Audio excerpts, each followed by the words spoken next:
In the last video, we unlocked 5 hard pieces of data that match beautifully with Revelations chapter 13, verses 11 to 16. The 5 data points are the Holy Roman Empire, or the First Reich, the German Empire, or the Second Reich, Nazi Germany, being the Third Reich, the mouthpiece of Nazi Germany, being Adolf Hitler, and the mark of the Third Reich being the Nazi salute. Then I asked, why didn't John simply finish the chapter at verse 16? I believe the purpose of verses 17 and 18 and the reason for writing 666 is that the Apostle John wanted us to know one last thing. He wanted us to know about the Holocaust, and the way he used 666 to describe the Holocaust is a work of genius. In verses 15 to 18, John refers to a story in the book of Daniel chapter 3, which is a story about King Nebuchadnezzar and his statue of gold. If you know the story, your brain neurons should be firing right about now. Dodge this.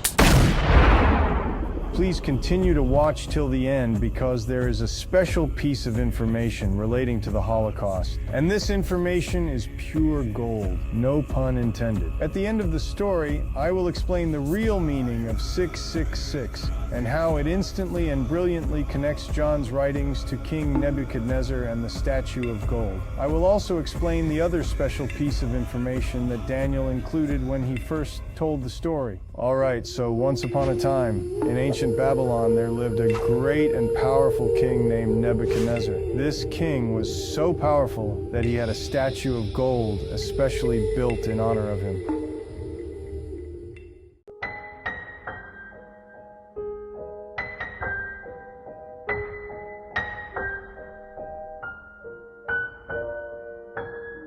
Behold this glorious creation of mine, how it watches over all of Babylon.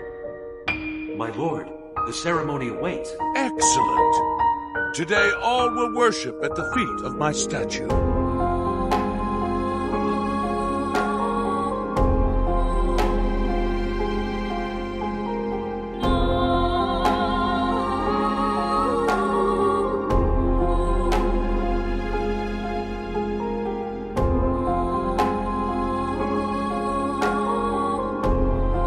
People of all nations and languages, listen to the king's command. When you hear the sound of the horn, flute, zither, lyre, harp, pipes, What's happening? and other musical This is where we instruments, make our decision. bow to the ground to worship King Nebuchadnezzar's gold statue.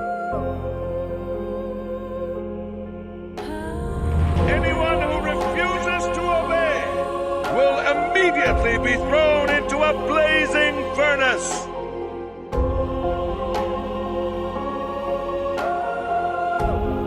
Then we stand together. Yes.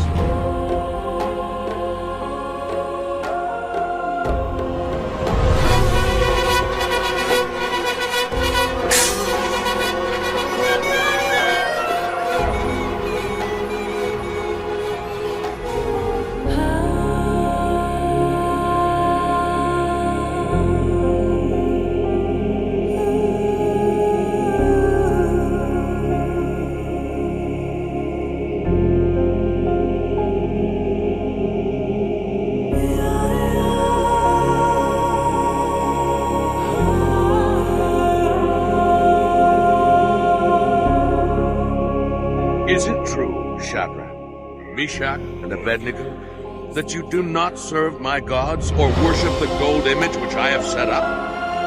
I will give you one more chance to bow down and worship the image which I have made.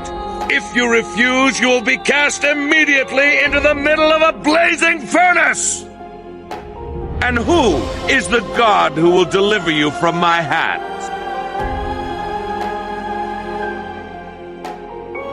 Nebuchadnezzar, we have no need to answer you in this matter. Our God, whom we serve, is able to deliver us from the burning fiery furnace. And he will deliver us from your hand, O king.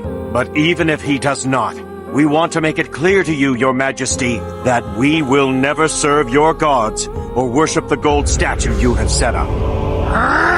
Then heat the furnace to 7 times its usual temperature! Hate them! Now! I cannot be destroyed. I've came back from the fire of hell.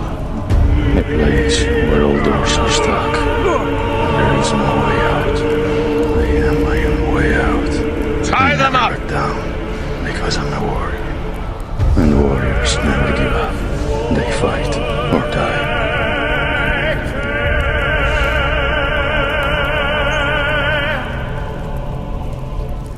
I told them. I told them all along, but they refused to listen. You took the words right out of my mouth. I have given you every chance, but your time has run out. Cast them into the furnace!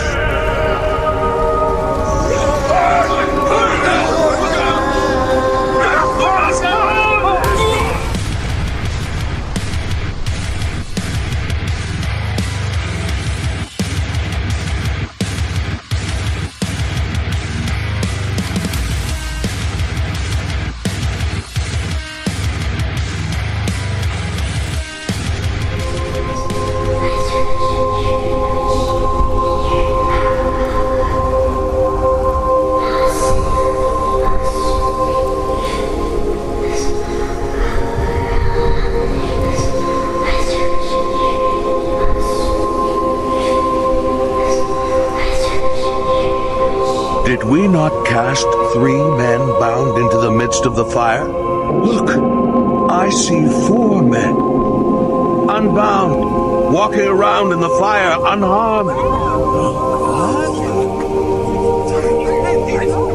And the 4th looks like a god. Servants of the Most High God, come out and come here! The hair on their head was singed. And their clothing is not scorched. They don't even smell of smoke. Blessed be the God of Shadrach, Meshach, and Abednego, who sent his angel and delivered his servants who trusted in him. Truly, there is no other God who can rescue like this. Look to your left. Who's there? Nobody. Look to your right. Who's there? Nobody. Guess who's still here? You are. It's you against the fucking world.